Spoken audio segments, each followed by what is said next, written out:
All right. SANDCAST podcast fans, we are back. Yep, that's my intro. We are here today with Dain Blanton, two-time national champion, head coach of the USC Trojans, my fellow Trojans, and also one of the voices of the AVP Tour, representing us while we play out there on the court.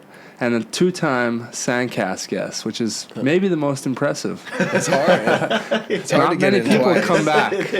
First time's easy. Welcome, Dain.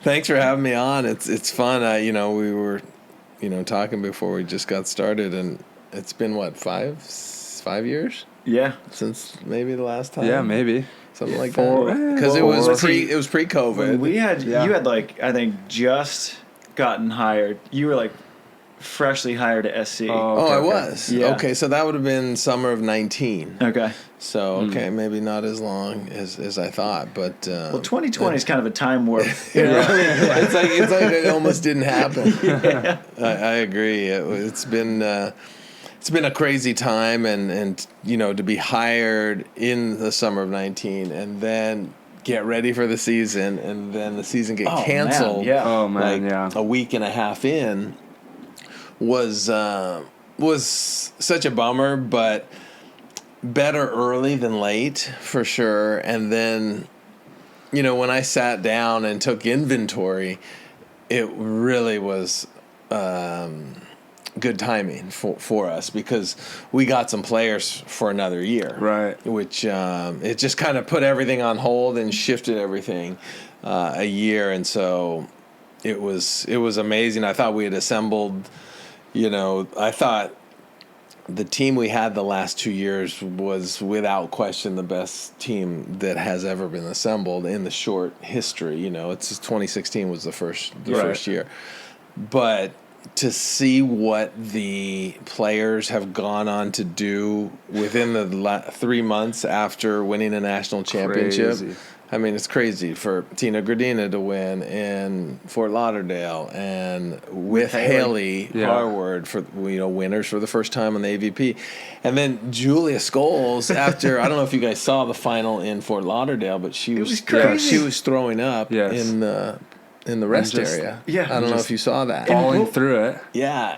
What blew my mind was that she's puking at like 12-9 in the tech. And I was like, all right, well, maybe they'll just kind of, walk through the rest of the second set. Julia's going to recover. She comes out, options, and then it's a jump serve. I was like, all right, she's going for it. She's a warrior, I'll tell you. That girl, she got sick the night before. So there's so many things that happen, right, that you never hear about. Yeah. But the night before the finals in Gulf Shores this year, I got a call from the trainer.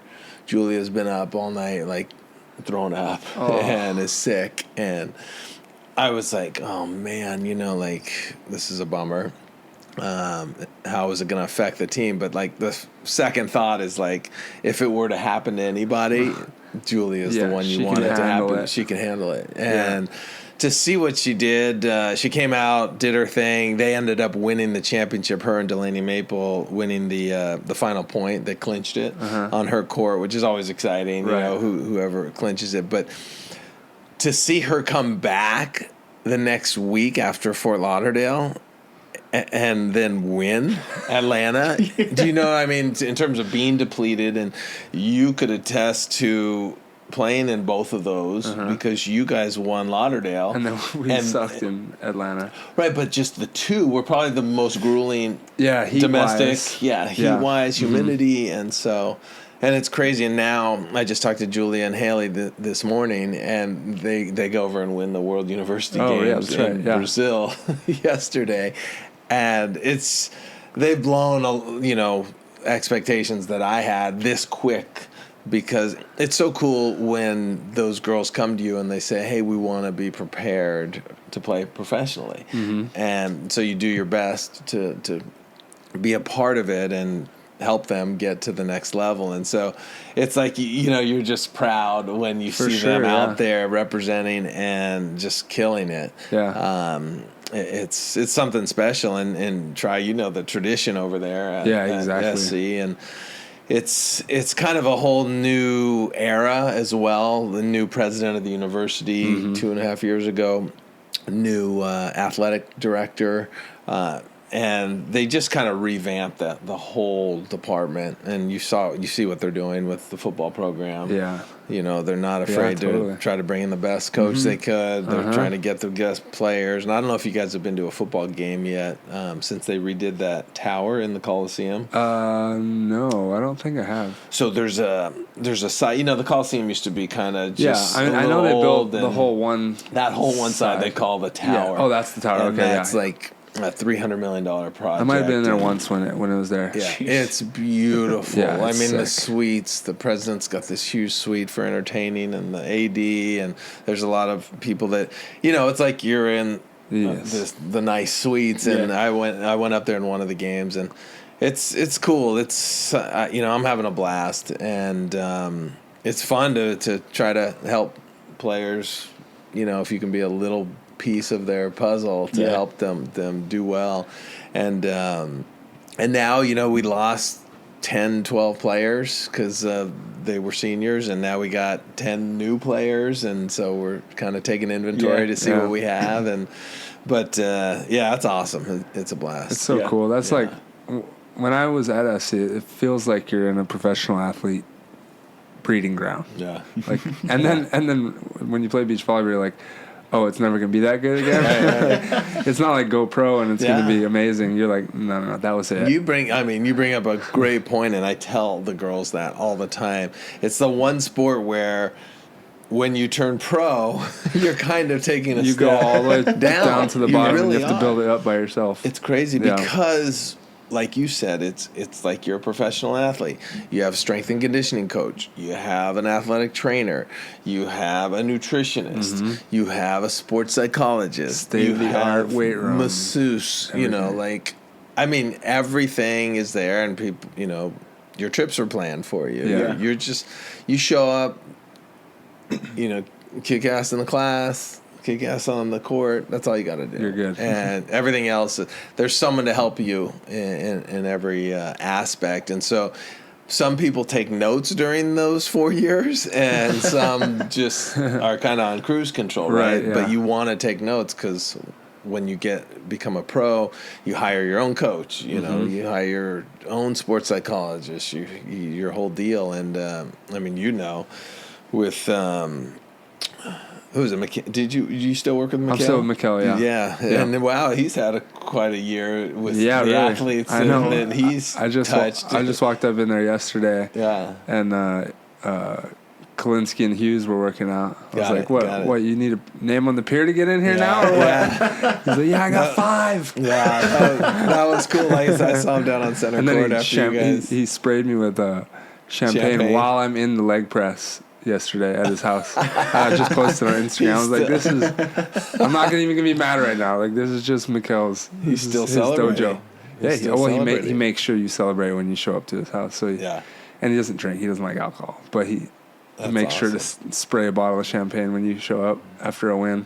So was Hayden the first one to work with him? Yes. Okay. Yeah. So Robin Hayden and Mikkel were actually acting partners or in a class together, and Robin was the one that was like, John, like, this guy's awesome, like, let him train you. And John's like, yeah, right. Yeah. I'm not gonna let your actor friend train me. And Mikkel goes, just what issues do you have? He's like, I got people working on my knees or whatever it is. I'll give you my shoulder. That's what Hayden said. You can work on my shoulder. Fixed it. He's like, okay, you can work on my knees. And then eventually it was like, okay, here's the keys to the car. Right. I'm all ears. And then the wins started stacking up for Hayden, and they were just like the power team. And then he brought in other people, obviously. And then I was like, once I got in there, I was like, I'm not leaving. Yeah. And so everybody goes up to his place, his garage, in like Sherman Oaks kind of area. Yep. That's awesome. That's such a. It's fun. That's a cool. It's cool to see. It's the opposite of SC. Like, in terms of, like, the prettiness of the grinding. Gym. It's the gritty, like pit bulls walking around. Yeah. But it's so as good, it should too. Be, that's like the epitome of, like, beach volleyball, right? Yeah. But, man, SC was nice. And I went in the new facility, which is probably 8 years old at this point. JMC. I don't even know what it's called. Football. For us, it was... Well, Heritage Hall's still there, right? Right, and then downstairs is where the whole that crazy facility. Underground, 50 yards of football field? How long is it? That's 40 or 50 yards of turf. And then that's like the turf just turns into gym floor. So they don't lay mats and have platforms. The whole floor is just you can drop weights anywhere you want. Oh, I love that. And there's probably 40 racks. Oh yeah, ridiculous amount of racks. It's pretty impressive. And have you seen the facility over at Galen since it's been gutted? I was in there for the alumni match recently, so yeah. Okay, it looked fairly similar, but the hallways were all wrapped and decorated all differently. Oh, right. But the weight room. Oh, the weight room, yes. That's DeMar true, yeah. DeRozan, I want to say, donated almost $1 million. Really? No way. Gutted it from... I was there when DeMar was there. Yeah. So it was 1 year. Wow. Pretty cool, when you see athletes come back. Yeah, exactly. exactly. That successful, and it's beautiful now. It's everything brand. So nice. I mean, they might as well just clear the whole place, put up new graphics, all new weights, the iPads, and the whole deal. Is your office in the other side or in Galen? In Galen, yeah. Oh, it's in Galen. Okay, got you. So when Beach was added, it was put over near Galen. Obviously, the courts are right across the street. Yeah. That makes sense. Galen houses, men's and women's basketball and men's and women's volleyball, and then we were the fifth sport. You guys work out in the other facility, though, right? We do, because our numbers were higher. Gotcha, you max out at about 20 for sure in the Galen facility. facility. We were pretty maxed out with the volleyball team in there. So between there and working out on the courts, the facilities are second to none. We had one day we were going down the lift, and our weight coach was like, "Hey, someone else is lifting with us today. Just don't freak out." LeBron James. Nice. It's literally a volleyball team and LeBron sick. James with us. We're just like, what? That's awesome. Yeah, that's sick. Yeah, and a lot of pro teams will play there. Yeah. They'll practice before they play at the Staples. It's like a mini Staples. It's literally, if there's no traffic, it's 2 minutes. Yeah. To Staples up the way. I mean, it's that close. It's like a mini Staples Center. Have you been in Galen? I've been. Well, you gave me a tour. When you first took the job at SC, I went over to do kind of a season preview of you guys, and you kind of showed me around. And that's right. It was unbelievable, because I'd only seen the only beach volleyball facilities I'd seen at the NCAA level were Pepperdine's. Okay. And Pepperdine's office is roughly the size of this seating area we have here. Right. And then I went to SC, and I was like, oh wow. This is pretty nice. The big athletic programs. Yeah. So, and it's funny because Delaney's youngest sister, Kelsey's doing her grad year at BYU. Okay. And it's the first time that any of the Nutsons have played at kind of a really good athletic school. I mean, Pepperdine, they have good athletics, but they don't have a football team. Right. When you have a football team, everything's different, especially when it's pretty good like BYU. And Kelsey's like, we have everything we want. You should see our weight room, our gym, all this stuff. So we're all super happy that Kelsey gets to experience a really good athletic school. Right. It's definitely a different experience, because I played at Pepperdine. Yeah. And it comes down to that football team. It's because if you have that football team, the athletic department's it's just a different machine. Yeah. At that point. You start cheering way harder when you're a student there, because and our team was real good when I was there for a year or two. I think we were preseason number 1, and we go to the Rose Bowl or whatever. They win. Oh, we got an Xbox in the locker room all of a sudden. Stuff starts showing up.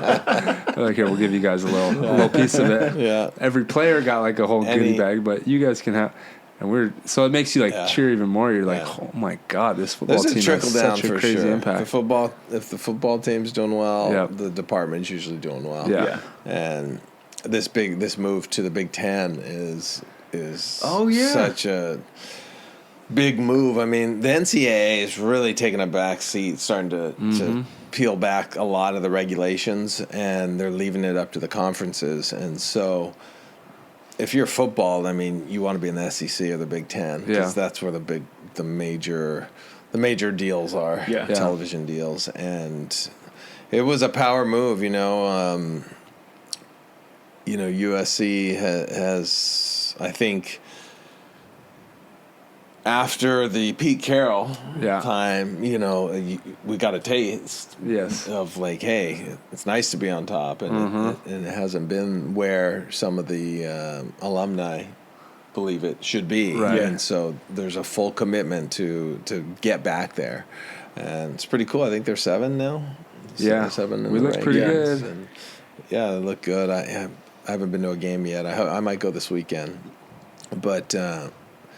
The SC thing it's just really been a blast, and the broadcast thing's been amazing to be a part of the sport. Is so cool to, watch you guys do your thing, and to be able to talk about it. But you just have fun, My whole theory when I broadcast is to, be positive, but be honest. Yeah. You know what I mean? And you never want to beat someone down, but you want to call it like it is. Yeah, for sure. If a defender's digging every ball and the setter's spraying it everywhere, like, you got to call it. Exactly. You got to be like, this you is need why. The credibility too, right? Like, if the audience hears you only saying good things, they're like, well, no, I don't know what's...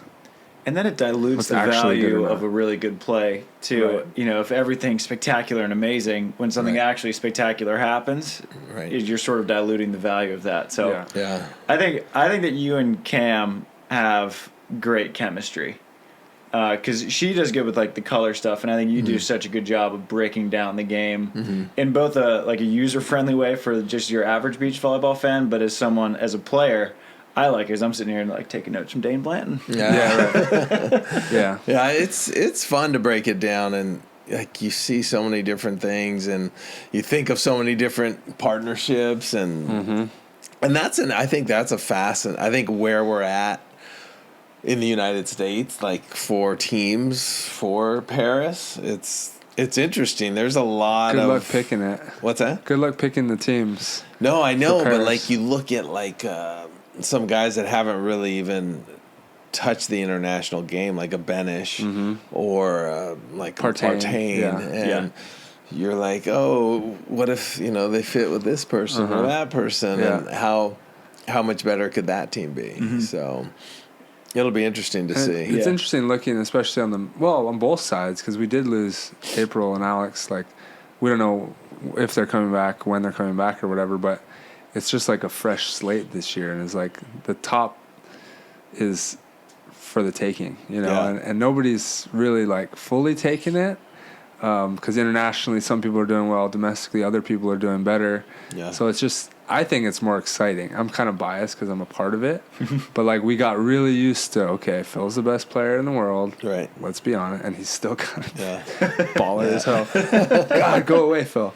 But Jake is the second best blocker. And then it's Nick and, it was Rosie. And that was, like, a really long time that fans and I, like I said, I'm super biased because I was behind them, right behind them, like chipping at their heels for so long. But it seems really exciting right now where it's a different energy. Guys are coming out with a little more dialogue or whatever. And it just feels fun. Like fans are buying in a little harder, it seems like. Not just like there to watch. I'm not totally sure. Like I'm interested to hear you guys' perspectives on it. But the girls' side too is like, who's going to be good? Beginning of this year, we could all take picks, and now it just like fully scrambled your picks. You have no idea who's going to be the best team, who's going to be.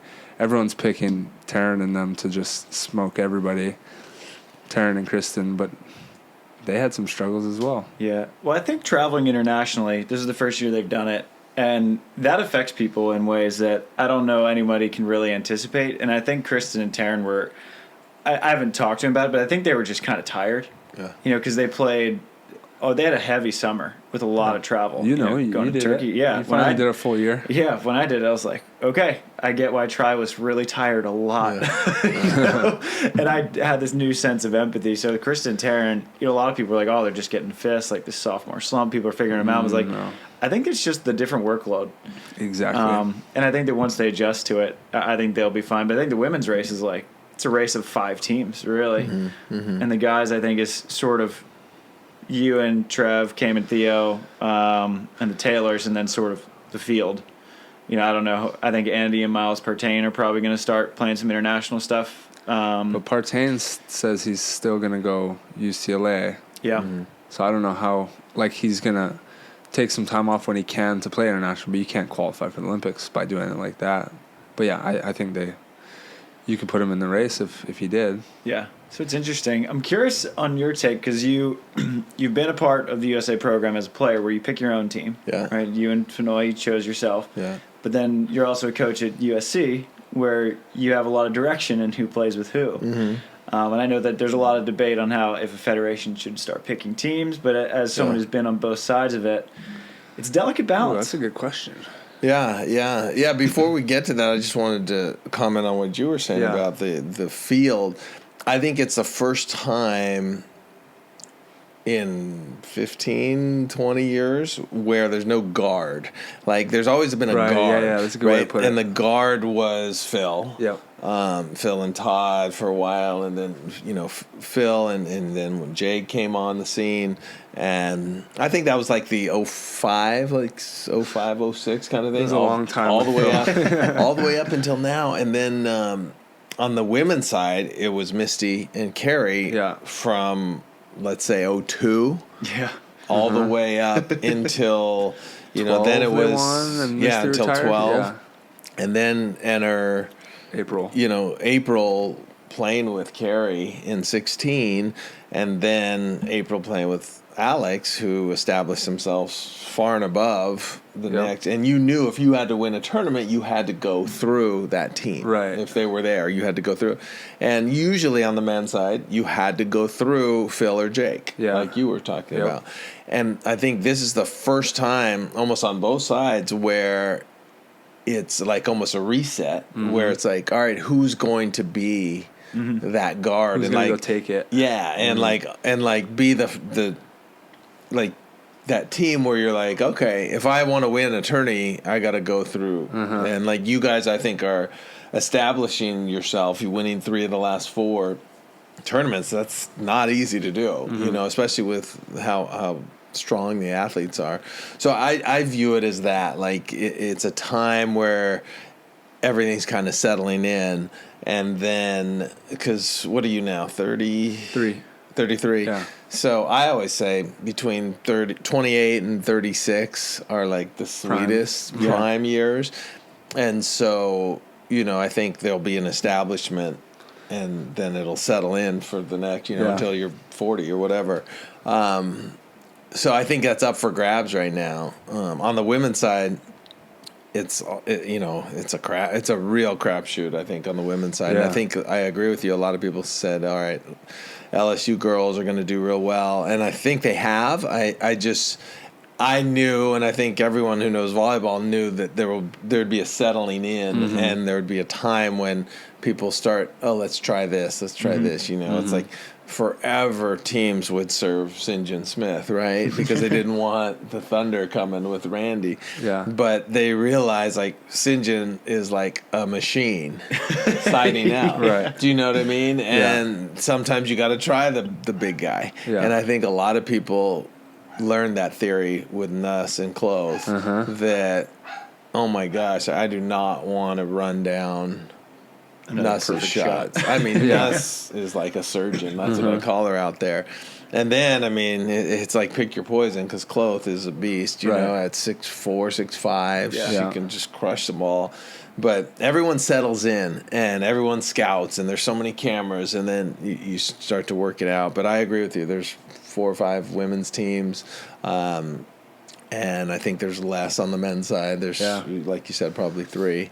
But, to move on to what you were referring to, the setting up of teams, I think you got to leave it open, because no one wants to be forced to play with somebody. Yeah. And I usually, even at USC, I try to make it a collaborative effort to figure it out, because it doesn't do me any good if I'm like, Travis, you're playing with Try, and you're like, I don't like Try. Right, yeah. And even though it's like, I don't care if you don't like him, this is business, you're going to have a better time if you like each other, if you want to be playing together, if you're playing on the side. You're not going to enjoy coaching them, because you're going to see the... Yeah. And most people, most players get it. Yeah. They get it to where it's like, you know what, this is a good team. Yeah. And I got to put my differences aside and just go with it. Yeah. But it's, you know, it's the biggest thing is when you got a player like Tina or a player like Megan Kraft, everyone wants their shot with Tina or with Megan Kraft. It's like, oh, I could do that if. Right. It's always like, just give me Phil. Yeah, just give me Phil. That's good. I can play defense. Yeah. Put Phil in front of me. Yeah. And so, anyways, I think Brazil a few years ago tried that, where the federation was kind of like mandating who played together. I think that was more the 2012, maybe 16 around there. I think it was the 2012 games, and I think they gave the freedom back when like Bruno and Alisson were back together. But there's, you know, like in Brazil, there's a lot of money. And those sponsors can kind of dictate some things if they think there's a really good partnership. But the whole trial thing, that I think is fascinating. I think one team should make it maybe on points, and one team should make it through trials. Yeah, that would be kind of cool. It's been the same as when Eric and I played for the 2000 Olympics. It was your, I want to say it was your top 10 or top 8. Now it's your top 12, right? Over the window, the qualifying window. Yeah, is it 12? 12. Yeah, and so I think it was, I want to say it was 8 back then. You could play in as many as you wanted, but it was your top 8. So the system hasn't really changed. And there's always that argument, oh, were you playing hot? Were you hot at the beginning of the window, or were you hot? Yeah. You know, at the end. And you know, it's silly. It's silly if you have a process and then at the end you're like, well, this team's not playing that well.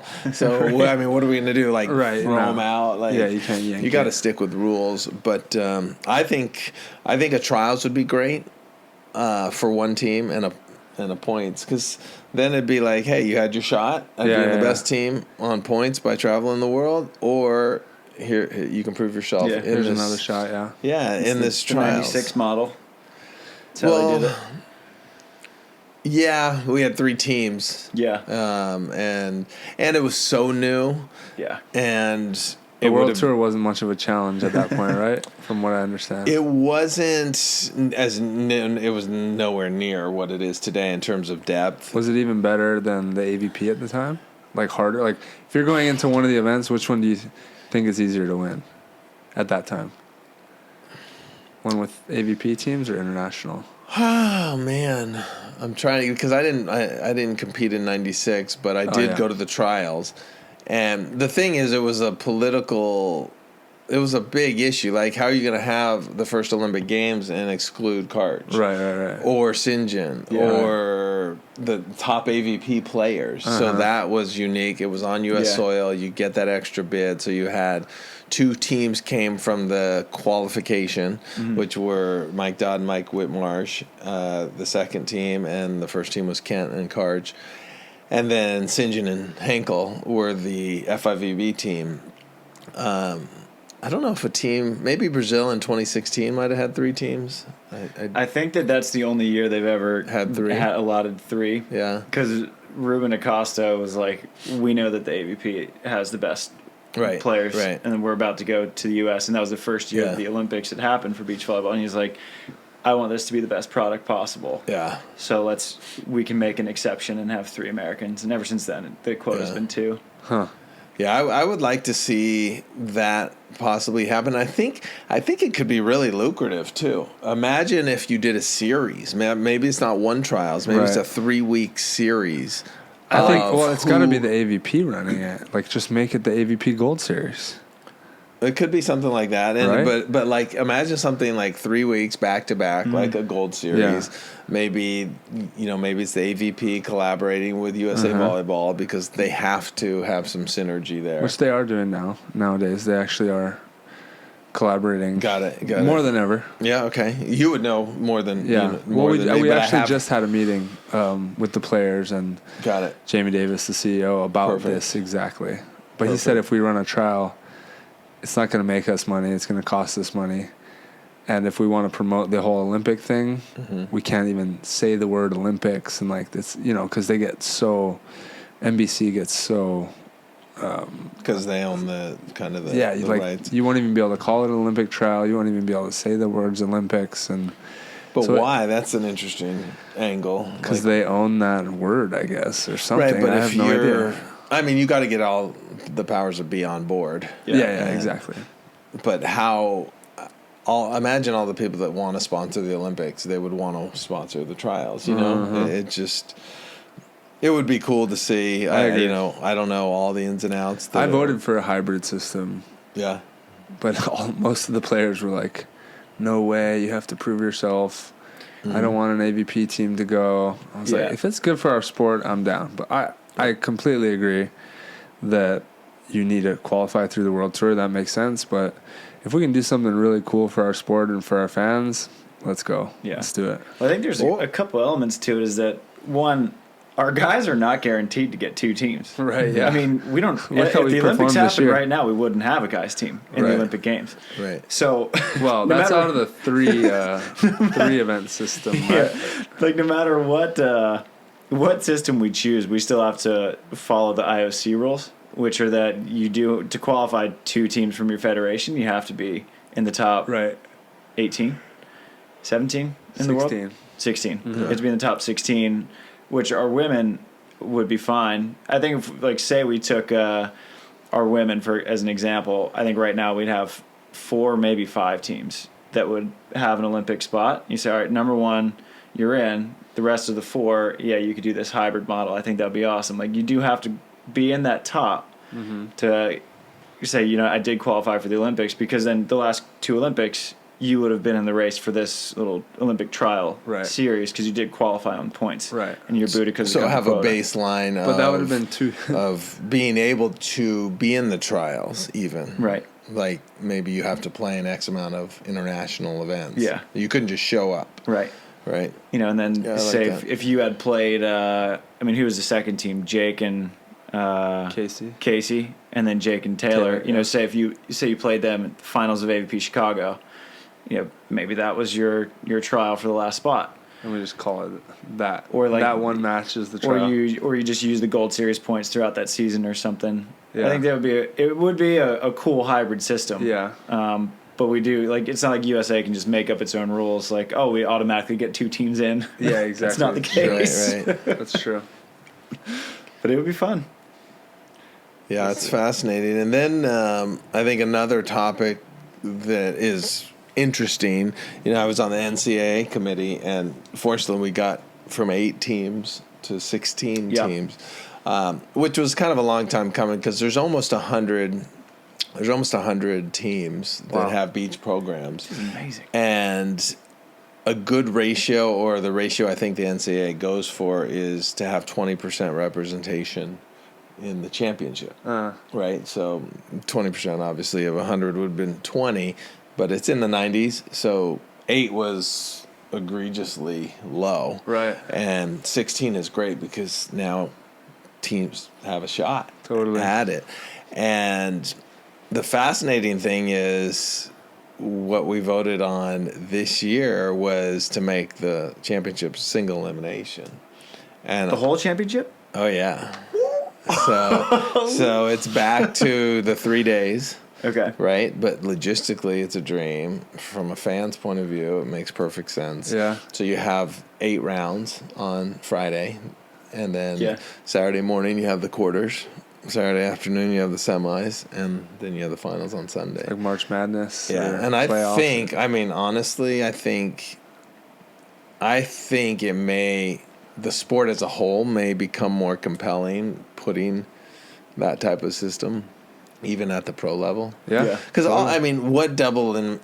all depends on what your goal is, right? If your goal is for the best team to win all the time, then give that team as many opportunities as you can, right? Because if I'm in a 3-point contest with Steph Curry and we have 1 point, 1 shot, I might win. Yeah, exactly. But if we have 10, you're not winning, right? You're never going to win. Yeah. So, I don't know, just looking at some of the the upsets that go on, even on the AVP. Yeah. How cool would it if it actually meant something? Right.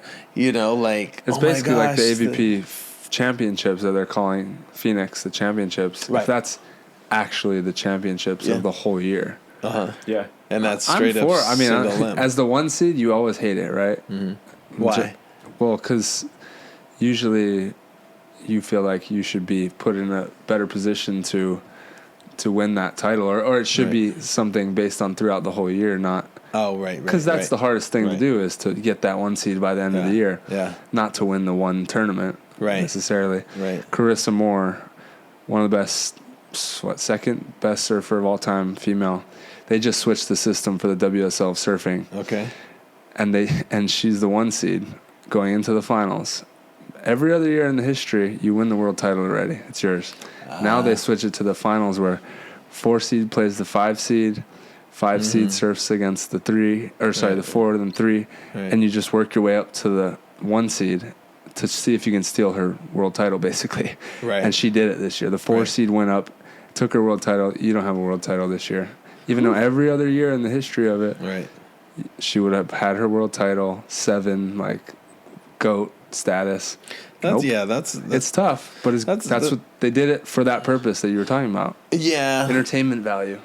Yeah, I don't know if I like that. I mean, I like a culmination. If you're talking about a championship for a year, you can have a tournament that's called the championships. But I don't know that we've ever had like a year thing, right, on the AVP, where it's just like, I won the tour this year. Right. You know, like, I don't know if you guys follow the Netflix, the F1. Yeah, a little bit. With the Constructors' Cup. Yeah, like, that's like, you could lock that up before with 3 tournaments to go. And no one, in the way you're saying, like, you could earn this spot, and then it's like, all right, let's have 1 race, and they can take you. That's what they did for the WSL. I think it's been eating away at me because this is a Hawaiian girl. I'm just like, so bad. I'm not a big fan of that, and because of in surfing that, what is it? The title called the world champion. Yeah, it's the World Tour Finals. Yeah. Okay, and so I mean, I never think that that's great, but I think you have to. I think you have to look at single elimination in terms of. I mean, the intensity gets raised. Yeah, totally. And I think a lot of kind of the lay fan sees someone lose on a Saturday, and they're like, "Wait, what are you talking? Why are they playing on Sunday? Right, what happened?" Right. Yeah. You know, you look at like tennis, for instance, like the U.S. Open's 2 weeks long, and but it's single lem, and I don't know. I just. I've gotten on that side to where, why not? You know, like the national championship for collegiate, I think 6 out of 7 or 7 out of 8 years, whoever won the winners won the championship. Yeah. And so that champion would be the same. Yeah. Second and third would be probably different. You know what I mean? A lot of shifting around. And like I said, one time I believe UCLA lost and came back and won the whole thing. But was it a double final, or was it like a crossover style?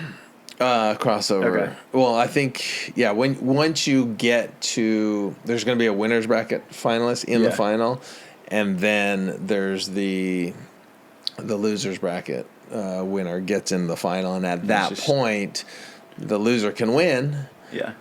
And also, a lot of fans are like, "Wait a minute, you guys both have 1 loss." Right. And I'm not I get the crossover, especially, you know, when the FIVB started doing it years ago, but it's, you know, it's kind of a bummer. 2 teams are there with a loss, and 2 teams are there with an undefeated record. Right. Is there really an edge? I mean, I loved back in the day the double. If you're going to do double elimination, do the double final. Or do a modification of it, double right? Final. Yeah. Because it's kind of like let's do double limb until we get to 4. Now we're doing single limb. That's true. Yeah. And so I don't know. It's something to think about. I think simplifying the logistics for the fan, for the organization for the matches to be more featured. Always. I just think like with the position I'm in right now, right? We're the number one team. I should be looking on to this final event or something and being like, I'm so close to winning the championship. Like the big thing that everyone wants to accomplish in their career. But instead it's like, we won 3 or 4 or whatever. We're the top team, but like that's kind of it. Like we won those events.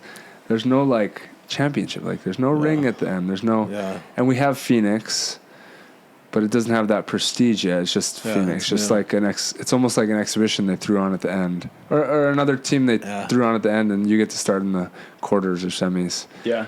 But like, we need that. We need throughout the year. We need fans to be looking at it like, oh my gosh, look, they're climbing up the ranks. Oh, they're sliding down. Like, who's gonna get? We're racing to that thing at the end of the year. What you're referring to is what they had in the '90s. It was called the Miller Lite Cup, right? Like the FedEx Cup in golf. And it was so cool. 48 players would get a paycheck at the end of the year. It was $1 million cup.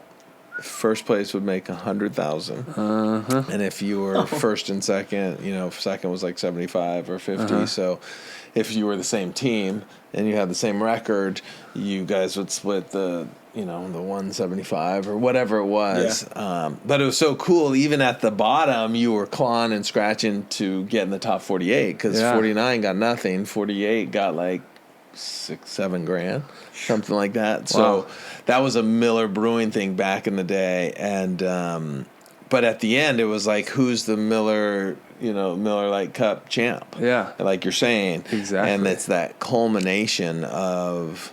And you guys are putting it on the screen and talking about it throughout every match of the season. Yeah. And you could clinch. You could clinch maybe in Chicago. Right, and exactly. Yeah, I totally get that. I think that's something that you should promote for sure. I brought it up. I brought it up on a call with AVP, and they're like, yeah, we don't have a sponsor for that. Because that was like the FedEx Cup. Yeah. Like, we don't have a sponsor for it. I was like, I didn't really ask if we needed a sponsor. I should just make the... Right. And what sponsor doesn't want to be mentioned on every broadcast? Right. You don't say the cup. You say the... FedEx Cup or the Kona Brew Cup every single time, and you're going to talk about it all year. You could just create it before you have the accolade. Like, you don't need the money to create it. Right, you just start tracking it. Yes. This is for the whatever you want to call it, championship or the cup. Make a ring or something. Yeah. To start off. SANDCAST Cup it is. I like it. Yeah, we could do that. I like it. Let's make it. I like SANDCAST Cup. We can use our Athletic Greens money. The SANDCAST Athletic Greens Cup. Winners it's always something. Get $1,000 from us. Because we've had a blast tracking the Gold Series. Right. To get in to the deal, especially in Chicago when it was also the Gold last Series one. champions. Yeah. You just made a triple crown. Right. Like, crown someone champion. Yeah. Also, I'm biased here, but like, no, like in surfing, that's a really big deal to win the triple crown. I remember there were years back in the day when if you won all 3, I think at the time it was Jose Cuervo's. There was something. There was like a series, a Cuervo series within the tour. Very much like the Gold Series. Yeah. It was the Triple Crown. It was Boulder. It was Clearwater. And I forgot what the last one was. But yeah, there was 3. And they were big. I mean, they were big money, big everything. I think there were $250,000 a piece. And they were a different format kind of. But I like that, like an annual race. Yeah. To see who is the team. Every sport has a champion at the end, right? Of a season. Like every the big team sport. Team of the year. So you don't. I mean, you could call it that. You know? Yeah, I mean, we do have that, but we don't. We don't put it on a pedestal at all. The team of the year, you get like an Instagram at the end of the year. It's more of a vote. And you get it on your BBB. Yeah. It's a vote, and then you get it like literally an Instagram. And if you have a banquet, you get to go up, but they don't make the banquet public. Yeah. So it's really like. I got it back in the day. It was just like, so we used to do. I don't know if you guys know this, and and congrats on your new book with Kent. Yeah, it was fun. I'm excited to. I didn't even know that was in the works. Yeah. But back when I started in the mid 90s, there was an annual banquet every year. Okay, and oh man, it was probably so good back then. It was like prom night, right? Yeah. People would tux it up, and like it was a big night. It was a lot of fun. But the cool thing about it was, during the day, say it was Saturday night, Saturday during the day, we'd have a baseball game at Loyola Marymount, which was basically like neutral territory, right? Yeah. Because it was the South Bay versus the North Bay. And it used to be, now these kind of factions, well, the South Bay still exists, the North Bay really doesn't exist. Yeah. Right? But the North Bay was all the Palisades guys, the St. John, the Randy, the Steffes. And I always trained up here because going to Pepperdine, State Beach was the place. Right. And so I was thrown in that. And the funny thing is the South Bay would take everybody south of the South Bay too. So they would, Southern California. Yeah. The Orange County, right. Brian Lewis, and the late Mike Whitmarsh, who was in San Diego. They would acquire all those players. Yeah. So, but this game was so awesome because there was a pitching machine. Awesome. On the, so the pitching was totally fair, right? Yeah. It's like you could strike out, whatever. Like it was a pitching machine going like 60 or something, and the winner of the baseball game would be served by the loser all night. Oh, that's amazing. Wow. So like you would just sit down and bring be this like back. buffet. I'd be like, try, I need another, I need to go get me a salad, and get my. And so we need to bring this back. It was so awesome. And so I'm a rookie, right? This is probably like 94, 95, and we had lost. And I was at the thing, and back in the day, you guys have heard all the stories of like Hav and Mike Dodd and Akatubby and all these guys. And Hav, like, you didn't want to be on his bad side. Like that guy, you walk the other way, right? Yeah. And so I'm just a rookie, and he goes, "Hey, Rook, go get me some beers." And so I go, and I'd never worked in the restaurant industry, so I wasn't very good. I had this tray with these beers, and I went up to give them to him and his wife, and I took a beer off, and I lost the balance, and I dropped all these beers on his wife. And I was horrified, right? You're just like, I'm so sorry. Sorry, Mrs. Hav. Yeah, and this he's is the like, Hav. He's like, "You rookie." And long story short was, he had some empathy for me and was like, and we were like cool and have been cool ever since. I think like that happening made us closer in terms of like, he was just like, stuff like that happens, but I was horrified. Oh, for sure. But a few years later, that kind of dissipated, that baseball game that went on, but it was so cool. Yeah. It was so cool. It's a great call. It was so fun, and that would be cool if you guys, fired it up again. But that night was fun too, Oh my God. And back then, you guys have heard, it was a lot more, I wouldn't say competitive on the court. It was just the environment was competitive. You heard scuffles going on here and there, and it was a different time. But to have an event like that was kind of cool at the end. Right. That everyone would get out there and would celebrate and. And I remember they put on some pretty good banquets, and, at hotels. And Was it players only, or did they bring fans in on it at all? It was mainly players. Yeah. Players, and their family or their significant other, and it was a good time. I'm thinking we do like if AVP doesn't run one, we do a SANDCAST. We do our own. Yeah. Do golf during the day. Ooh. Create some rules or whatever. Film it. Get the McKibbins, or we'll vlog it or whatever. Yeah. And then just roll it into the night.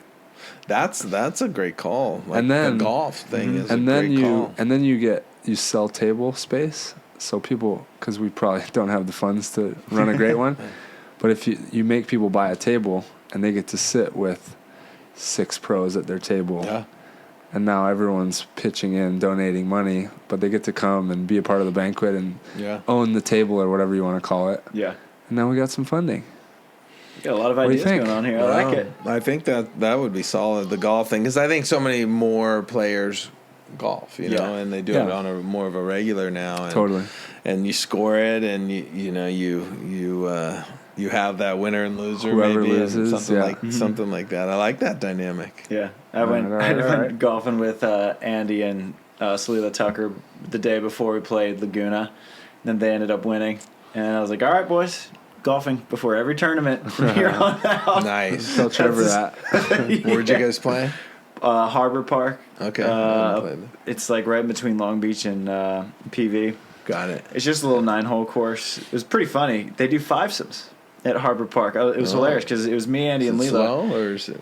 It moved fine. Yeah. Because it's not a very hard course, but we so we tee off, and then this guy comes up, and he doesn't say a word, and then he tees off.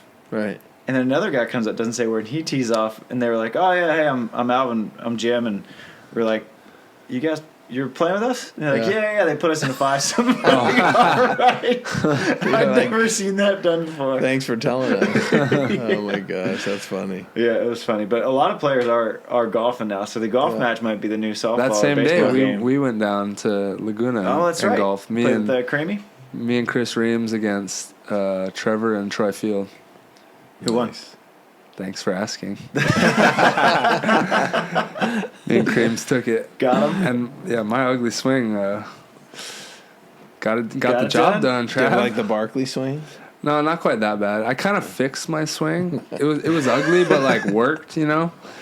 And then I was like, all right, I got to fix it. So I took a few lessons like 2 years ago, and then it hurt my shoulder because the new technique was hurting my shoulder. So I was like, all right, screw technique. I'm going back to the old school, and it worked. But a little bit of the new technique was in there, so it's like a little refined, ugly swing, and it worked. You got to work with what you got. Exactly. You don't want to change it too much. No. If it works, don't fix it. Yeah.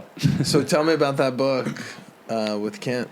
It was it was so fun to work on because I had been working on it for a pretty long time. And Kent was the last interview that I needed. Mm-hmm. And so Kent has this rule that I didn't know that he had at the time, that because he gets asked to do documentaries and TV series and books all the time, and none of them actually come to fruition. And he said, all right, what he tells everyone is that I'll be the last interview for your project, and no one ever comes back to him. Mm-hmm. And so I had the draft of the book ready, and so I just sent it to him because he had turned me down like 10 times. I was like, hey, Kent, here's the book. It's going to get published either way. Like, I would love to have your input. It's going to be way better if you want to be a part of it. And so he emails me back the next day. He's like, I loved it. When can we chat? And then I was playing a tournament somewhere, and so I didn't respond right away. He emails me the next day. He says, I just read it again, loved it even more. He's like, let's do this. So ended up just meeting him for dinner, and we ended up working on the book together for another about 6 to 8 months. Oh, wow. And then because Kent got super into it because he was like, oh, man, you're bringing me back into this world and telling all these stories. So he's calling up Hob, and he's like, Hob, did you say this shit in 84? And all this stuff. And he's calling up St. John. And so he ended up actually just loving the process and just getting back into that world. And he even came out to Six Man and was hanging out there. And now it's funny, like, I've talked to Kent every day for the last probably year. Yeah. And he is awesome. Like, love that guy. Such a cool and it guy. was so fun, and it was almost adorable because here's Kent, like most dominant player in beach volleyball history, Olympic gold medalist. His name's on the pier, I think 4 or 5 times. And when he got the book in his hand, he's like, "Dude, this is the coolest thing I've ever seen. Like, that's my name on this book." He's like, "You're also on the pier, Olympic gold medal, Kent." Well, that's cool to be an author. You know what I mean? Yeah. To have that on there. Kent was at his peak when I was rookie, like in that 94, 95, going into 96 where they won the gold. But it was interesting. I think Kent's a guy who's just, and you probably know, is completely misunderstood. Very. And brilliant, very intelligent. And there was some turmoil in the 90s, and I remember I was just a rookie, and he wanted me to be a part of this lawsuit that was happening, and I was like, I just showed up. You know? I get it 100% what's happening, but anyways, you know, that's a whole nother episode, right? That whole deal. But the interesting story with Kent is won the 96 Olympics, kind of had a falling out with the Cards. They weren't playing together anymore. 99, was it 90? Yeah, 99. We were 98, kind of 99. We were playing together internationally, and like I was gonna play in 2000 with Kent. Because Eric and I got together, played really well, got a lot of seconds to Karch and Adam.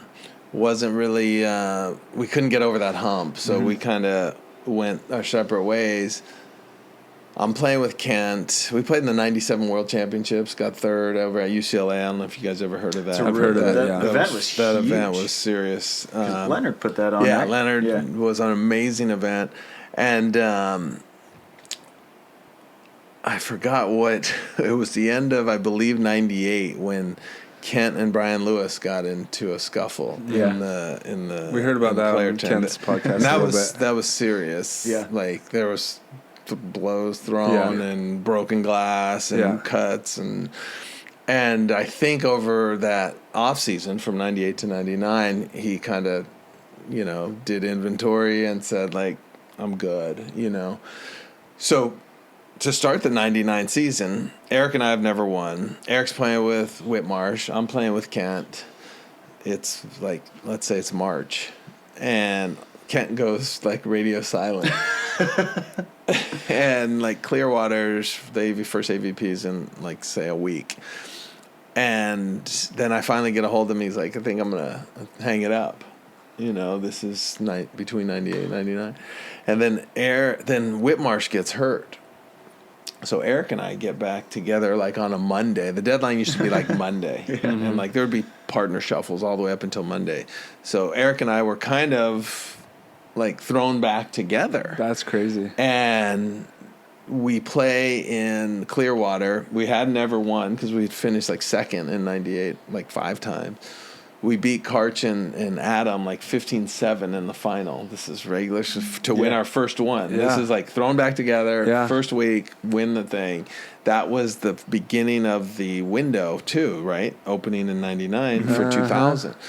And kind of the rest is history, right? But so many people don't understand how close we were to never playing again. Like we had played together, we separate ways. If Kent doesn't retire, if Whitmarsh isn't hurt, we don't ever play again together. Like, and I try to tell people now, current players, that things happen for a reason, and there's so many allegiances now, and like, it's my buddy, and the thing, it's just like, you know, you got to know what it is and why you're playing with someone and what the deal is, because that opportunity may present itself for a minute, you know, and you got to make a decision. And back then it was easy because it was a lot more cutthroat, and but it's so funny to think. I mean, we would never went to the Olympics together. We would have never won, the medal, and who knows what would happen if I, played with Kent. But Kent was awesome, and I think he got a bad rap because of he didn't join the boys' club, and it's, you know how it is. It's a cliquey environment. Totally. And if you're kind of like, hey, I'm going to be a self-thinker, then sometimes you get like blackballed. Right. And I think that's kind of what happened. And I mean, if you think about it and you know the stats with Kent, it's 10 years, 112 wins, and he deuces out. He's like, I'm out. And goes back to school at Stanford and graduates number 2 in his class in Stanford Business School. Oh, my God. I mean, it's like he wasn't even 30. I think he was 30 years old. Yeah. and he left. And like, so people always are like, oh, this, that, and the other. Like, if you do the math, it's like he was on pace to clear the 200 mark, if there was enough tournaments to play in. If he played for another 30 or another 10 years, which would have been 40, which would have been very normal right now. So he's the gnarliest right-sider I've ever seen. Yeah. He just was... I think... only had 2 shots, according to him. The gnarliest cut and the gnarliest high line. Yeah. You figure it out. It's so funny. After every tournament, he'll call me and he'll be like, Trev, did you win? I said, no. He goes, why not? It's like, played some pretty good teams, Ken. He's like, just hit it where they're not. It's an easy game. Yeah. But I think you'll enjoy the book because he talks about a lot of these stories. And one of my favorites in the whole book is when I think it was you and Canyon Seaman played him in Karch, and I want to say it was in Fort Lauderdale or Clearwater. And you guys, you and Canyon just ripped 9 aces. Like boom, boom, boom, like put it up in this huge lead, and you were up 14-8 or something. And they just kept siding out. Ended up coming back and winning. And Canyon was just incensed. He was like, "This shouldn't be possible." So he went back and counted how many times they sided out in a row, staving off match point. And it was 37. 37? And Canyon was like, was 28. This is crazy. I like the 37 call. Well, it's better for the book. It's definitely sensationalism. No, but I'll tell you a little backstory on that. So we were going down to State Beach. We would practice there. Canyon would come up because Canyon was a South Bay guy. And Karch would come up from Orange County to play with Kent one day a week on Wednesdays, I remember. And whoever their practice buddies were didn't show up once. And we were down there playing. So that's your dream opportunity to get on the court with these stars, And we were we played a game and we got 10 or 11 points. You know what I mean? You're just feeling respectable. And they invited us hey, we come up, we play on Wednesdays. If you guys want to play, let's do it. So we did enough to earn that. Yeah. And so every Wednesday it was championship. I mean, we might as well have been playing in a championship. For them, they're just, we were practice dummies, right? Just another 2 bodies. So we do this whole, that was going into 96. That was 96. And we do the whole off season, January, February, March, into that tournament in Clearwater. And we get in that, and we're just bombing them off the court. Yeah. Playing to 15. Yeah. And we were up 14, 7 or 8. And they go on this run. I don't know. I'd love to see the tape. If it's 28 or 30. But that's what Karch's thing was. Side out. Side out. You everyone would bring down 30 balls. You have 120 balls down there. You'd serve 30, then they'd serve 30, and the goal was to get to 24, which is 80%. It's pretty high. And it was just side out. That was the thing, because if you side out, people aren't scoring. Yeah, right. And they came back and beat us, I think, 15-17 in that, or maybe it was 16-18. But still, we were pissed. But we went home, and you're just feeling good. Right? Totally. Yeah. And you're wait, Monday comes around, I'm waiting for the phone call, and the phone never rings, right? Because now we've gotten to a level these guys don't want to practice with us if we're going to be playing in finals. Totally, yeah. And I always tell people that that's how I got better. Is if I was one of the best players on the court, I needed to find another court. I wanted to play with guys that were better than me all the time, and it's just. By default, you have to get better. Totally. Yeah. If you're out there and your ego's feeling good and you're the best player, you're tapped out. Right. And just the way those guys approach the game, Karch and Ken, and seeing it and being able to play with them, and was huge on my career, right, on how it turned out. I think Karch and Kent changed the game. Back in the day, people would go down the beach, they'd hang out all day, they'd play, right, they'd play pickup. Hey, right. I got next, and they changed it by, hey, we're going to go down the beach and train, rep it out, and you go down the beach for 2.5 hours, and good. I mean, you had 1 billion touches. Yeah. And then it was treated like a profession at that point. And right. then, you go do your weights and then do whatever business you had to do in the afternoon. But it was like boom, boom, boom, that hanging out all day at the beach, which I think changed the sport as well. Oh, because 100%. It became more corporate, right? It became more professional. Yeah. And I think a huge draw of the sport is the lifestyle of, hey, I'm hanging out at the beach. That's it's true. Kind of casual. So with growth, you have kind of trade-off. Yeah. And I think that's been the puzzle, trying to figure out how you put this thing together and see it go big. There's been some amazing runs, I think Leonard was onto something. Totally. Not only in the 97 World Championship, but in that 2000 to 2008 when he did his thing. And I think Donald did amazing things for the sport and gave people a platform to play on. And Hannes from Austria, oh my gosh, like, those are my best memories of international volleyball. I mean, Eric and I went to Klagenfurt from 98 to probably 2007. Like, I know I went there about 9-10 years. And what a dream. Like, I don't know if you guys ever went to Klagenfurt. Yeah. I got to go three times, I think. Okay, at the tail end. So, yeah, I saw that thing go from nothing. You were there at the tail end commentating, right? Like the last year or two, I want to say. Yes. I think I remember seeing you there, Yes. And that's when, it had gotten so big at that point. But it's funny, watching like F1 and the whole thing and seeing how the Europeans kind of do their thing. Yep.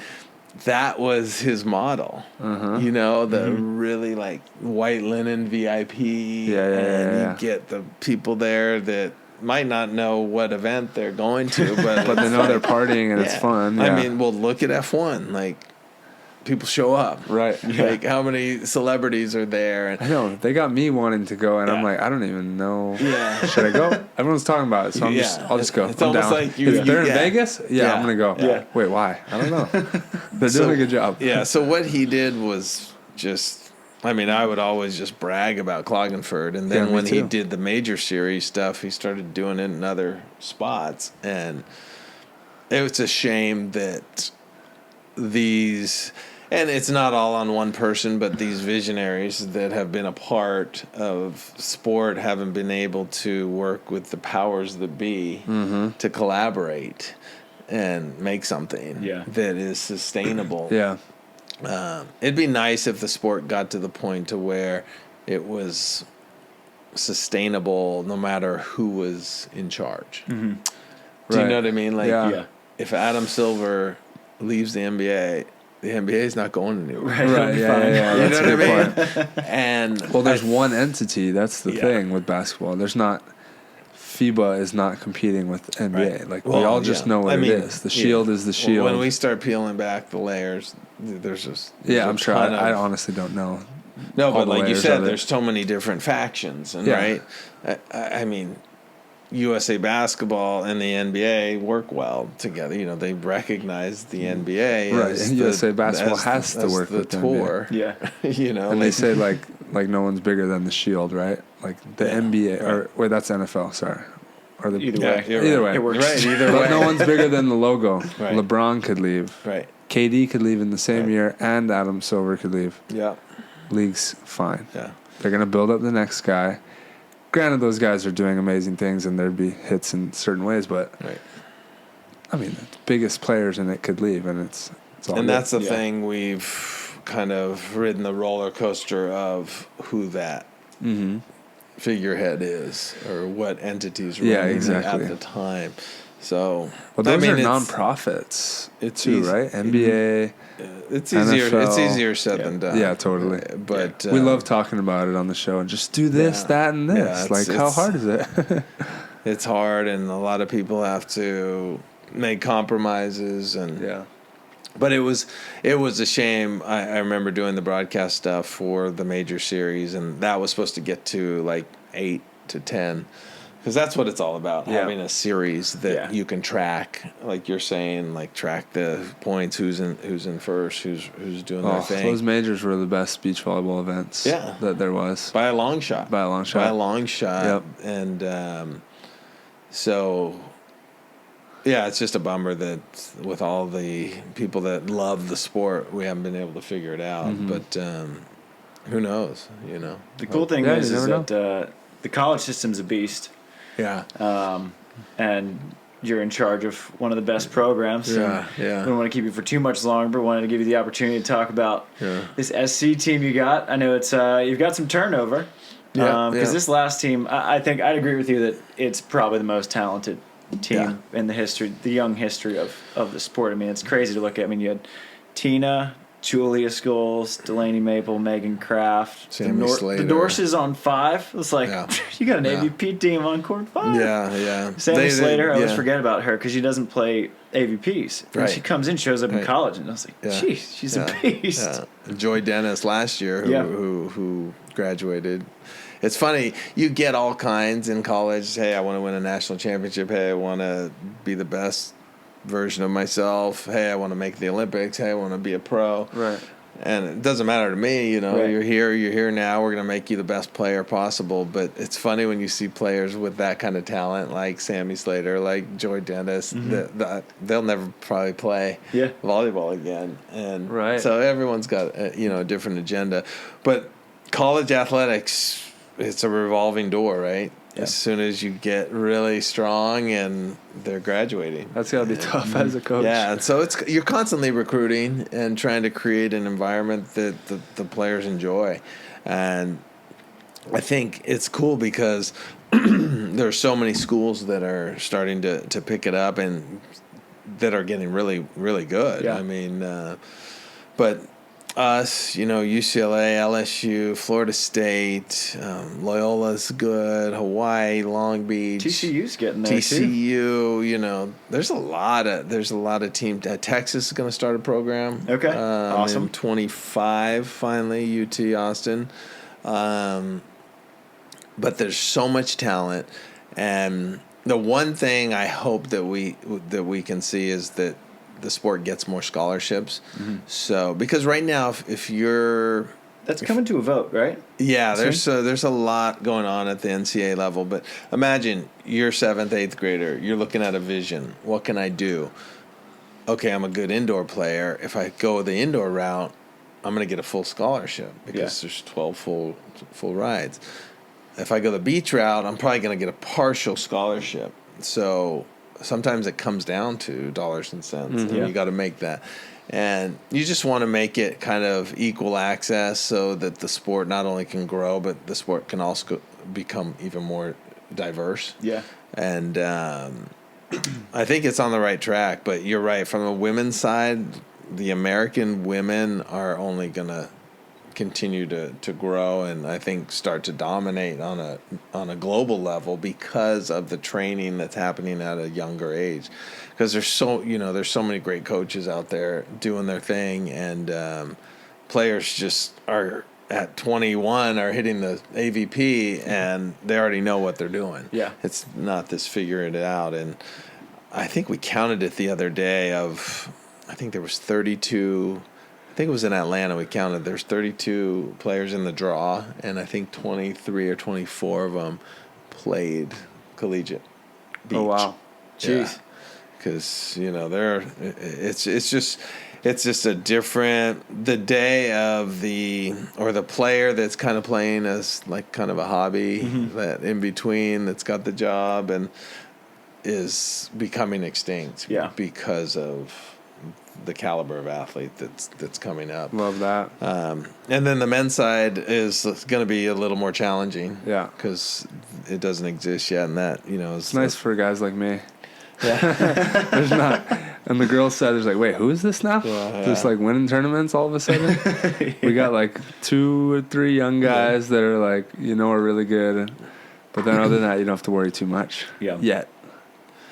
But it's awesome, I'm so fortunate to I was a volunteer assist for 4 years, and very fortunate to get that job at USC, and so when you get an opportunity, you try to make the most of it, and you try to represent. Once you have a position like that, everything you do is scrutinized, but you're representing a lot of entities.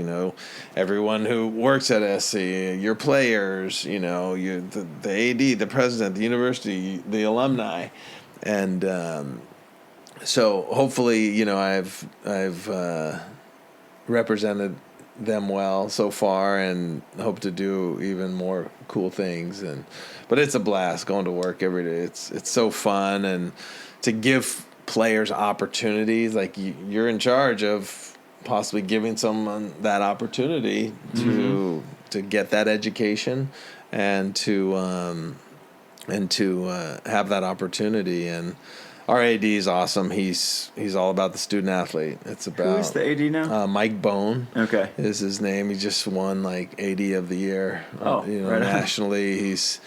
They turned that whole program around, and he actually had a guy named Brandon Sosna working for him. That they were kind of work together, and he just left for the Detroit Lions. He's like a young, I think he was on the Forbes 30 under 30.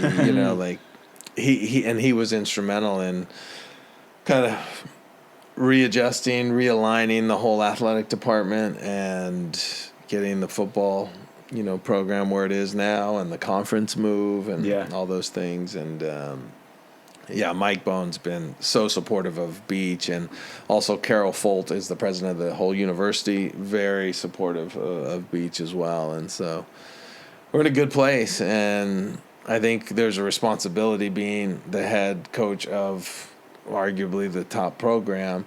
You want to push the limit. Yeah. Because the more you push and the more success and professionalism, the better it is for every program. Right. I think that's a big thing. So, I take it seriously, and feel very fortunate to have the opportunity, and I'm having fun. I'm just so happy to be around the sport, like to be able to commentate, and to see when you guys are out on the court doing your thing. It's cool. You have your finger on the pulse of kind of what's going on. Totally. And I'll do it as long as I can. Yeah. You know what I mean? And because it's a blast, You've had a great start. Yeah. Can't get much better. 73-10. You got your back-to-back national champ shirt on. You're sitting pretty here, Dain Blanton. Oh, man. It just seems like the years reset so fast. Right, yeah. Can I sit on this one? Can I sit on this natty for a little bit? Yeah. We did lock in. That team wanted to win back-to-back titles, and we're very focused on it, and put a lot of pressure on themselves. And but like I said, there's so many great teams and great players, and every year it's going to be a dogfight. Yeah. So, but that's the fun part. That's the fun part. Heck yeah. Yeah. Well, Dain, we appreciate you coming on for number 2. Yeah. Good luck this season at SC. You guys are in 8 hours right now. Yeah, we're just getting started. Yeah. I mean, some schools haven't even started school yet. Yeah. So it's the fall season's fun, and you kind of check out what you have. But we're in that 8-hour segment, and we'll start a championship segment probably in like a month or so. Awesome. And Are you commentating Phoenix? Yeah. Sweet. Yeah. All right. Phoenix in the Suns arena. Yeah, that's gonna be. I'm excited to see what that looks like. I just hope we can fill the seats. I don't want the Galen Center like my freshman year where we just had the first row filled. Yeah. Well, they usually would put it in. We used to have a tour. I don't know if you ever heard of Neverwinter Nights. Yes. Not Neverwinter Nights. Hot Winter Nights. Hot Winter Nights. Neverwinter Nights, a video game, isn't it, or something? I have no idea. Hot Winter Nights, and it was at all indoor venues, and it was pretty cool. But they kind of put the court on one side. I saw the layout, and it's like the bottom half of the bottom bowl, but they built like a club AVP. Oh wow! There's a deck. That's cool. $150 for club AVP. Wow. $100 for the deck.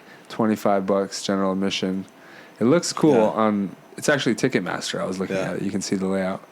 So I'm excited. So I think you could have more of those featured events with single limb. Yeah. Right.